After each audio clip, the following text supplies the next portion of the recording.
Salut à tout le monde, j'espère vous retrouver en pleine forme aujourd'hui. Dans cette séance, je vous propose un exercice concernant la radioactivité. C'est un exercice très intéressant, toujours dans le cadre de vous préparer au jour J de l'examen. Alors bien sûr, voilà, l'exercice sera et devant vous. Pardon.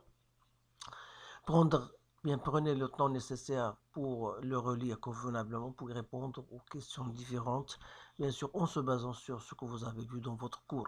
Alors, le plutonium, donc, est un radioactif de type alpha, son noyau fils est l'uranium, et sa demi-vie est T1,5, 24 110 ans. Alors, l'équation de cette désintégration est donnée par l'expression que vous voyez devant vous.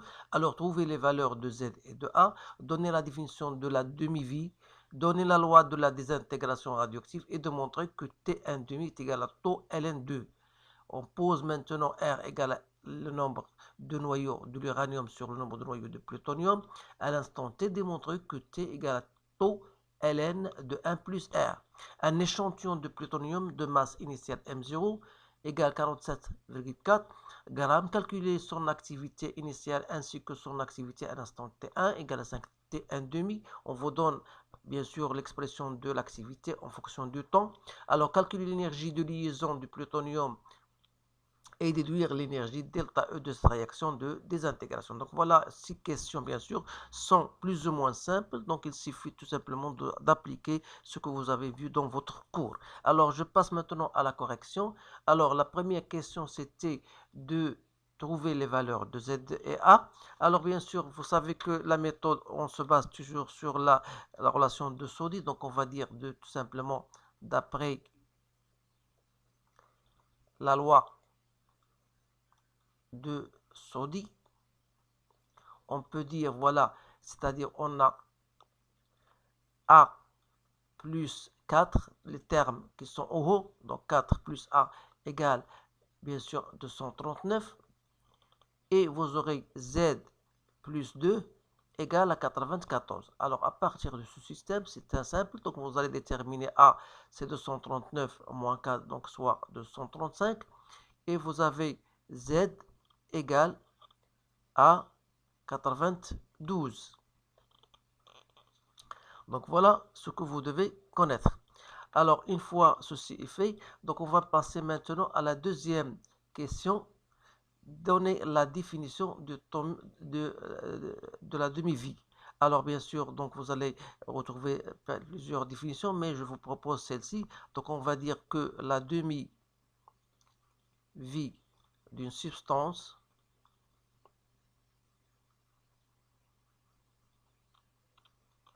d'une substance mi et le temps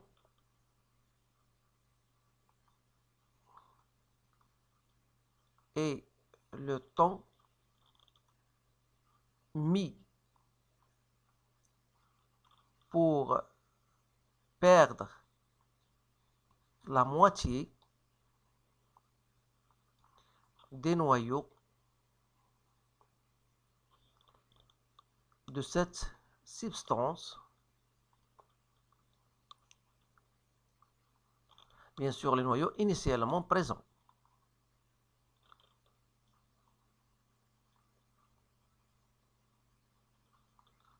C'est ça. Alors voilà pour cette définition. Donc on va passer maintenant à la seconde question, donner la loi de la désintégration. Donc la loi de désintégration est gérée par la relation qui vous dit que le nombre de noyaux à l'instant t donné, c'est n0 l'exponentielle de moins lambda t. Alors, donc pour montrer que t1,5 égale, donc il suffit que vous savez que à t1,5, vous aurez le nombre de noyaux à ce temps-là, qu'on sait toujours, c'est la moitié. Donc, c'est 1,0 sur 2. Donc, à partir de l'expression déjà écrite là-haut, donc c'est 1,0 l'exponentielle de moins lambda t 1,5.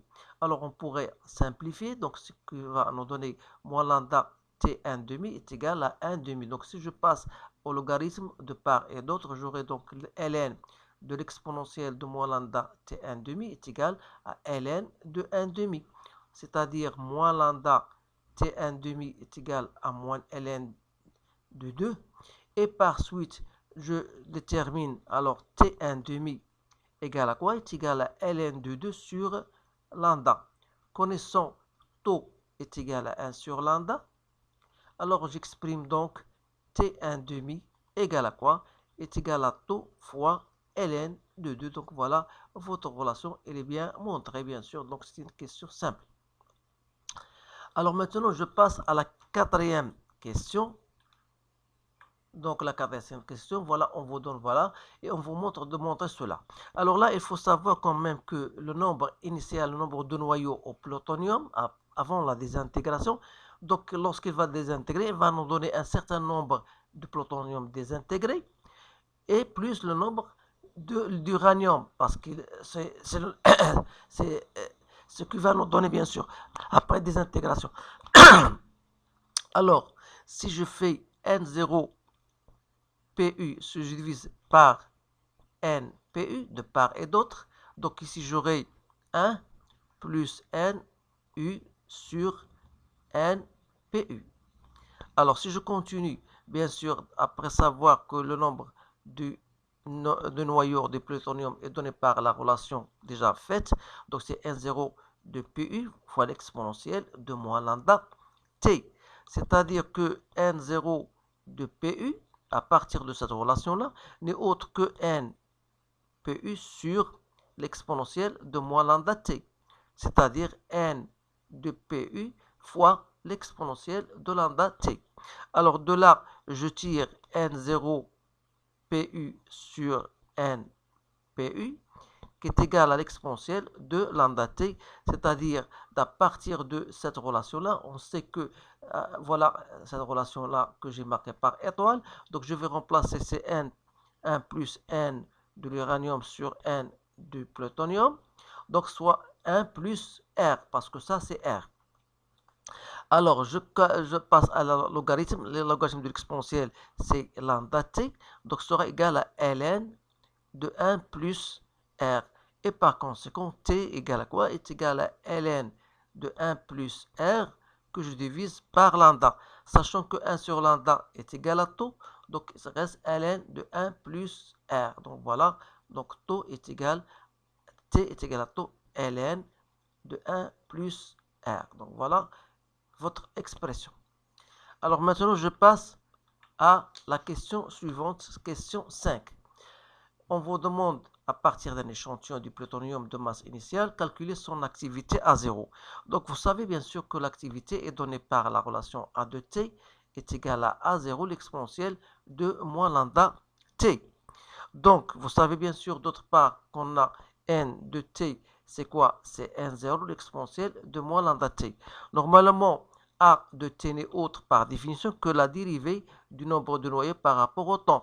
C'est-à-dire c'est lambda N0 exponentielle de moins lambda T.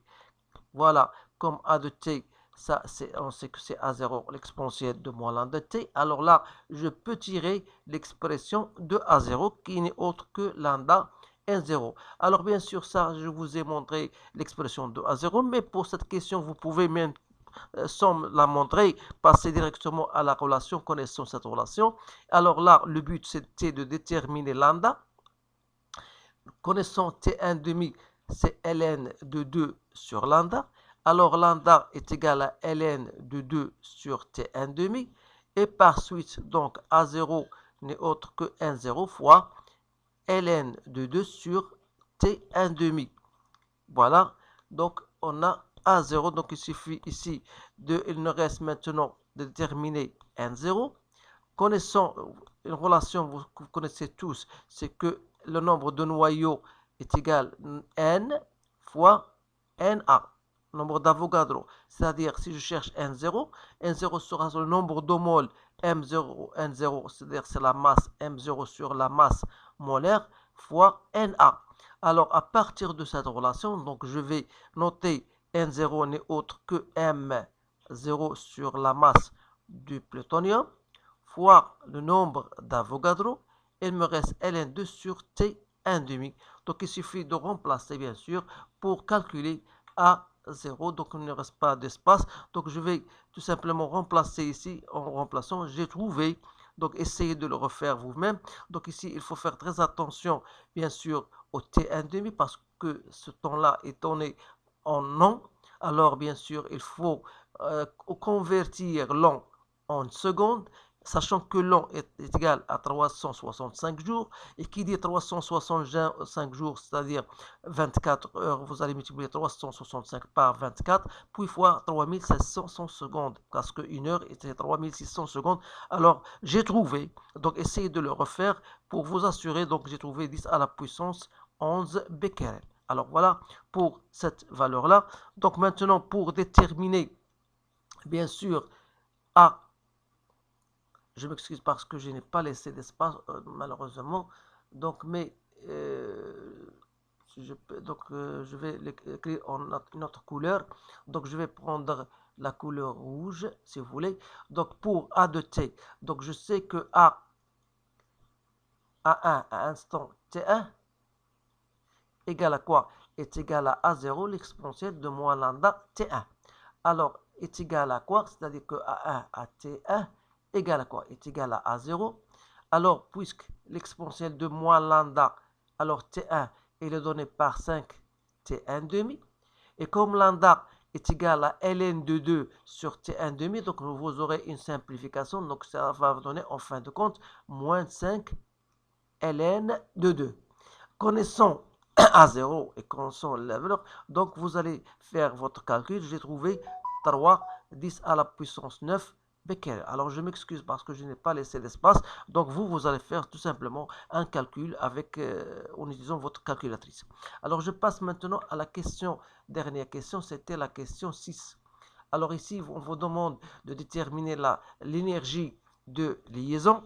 Alors vous devez quand même connaître la relation que vous avez dans votre cours, à savoir que l'énergie de liaison, bien sûr, d'un atome quelconque, que ce soit plutonium ou bien d'autres, donc j'applique la relation, c'est delta M C2 avec delta M c'est Z MP proton plus A moins Z M de neutrons moins la masse de plutonium, bien sûr, 39, 94, 239. Voilà.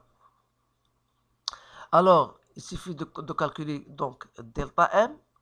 Donc, c'est 94 fois 1,0073 à partir du tableau, plus 239 moins 94 fois 1,0087 moins 239,052 163.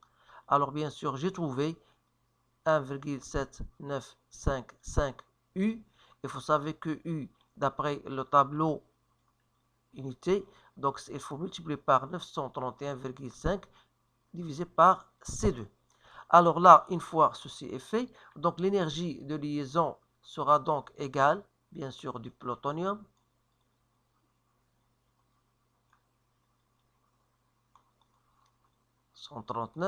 donc est égal à quoi? Est égal à 1,7955 que je multiplie par 931,5. Donc j'ai trouvé 1672,5 mégaélectrovolts.